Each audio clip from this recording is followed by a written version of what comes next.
விஜய் நடிப்பில் 2017ஆம் ஆண்டு வெளியாகிய படம் மெர்சல். அப்போது ஷூட்டிங் ஸ்பாட்டில் எடுத்துக்கொண்ட அழகிய புகைப்படங்கள் இதோ.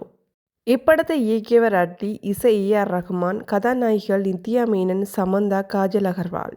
இப்படத்தில் விஜய் 3 வேடங்களில் நடித்திருப்பார். இப்படத்தில் ஒரு விஜய் அப்பாவாகவும், 2 மகன்களில் ஒரு ஆள் மந்திரவாதி, மற்றவர் டாக்டராகவும் நடித்துள்ளனர். இப்படத்தில் மர்ம கொலைகள் நடக்கிறது. அந்த கொலைகளின் பின்னால் இருக்கும் காரணம் ஊழல் என்பதை காட்டும் படமாகும். இப்படம் 100 நாட்கள் ஓடியது. மொத்த வசூல் 240 கோடி.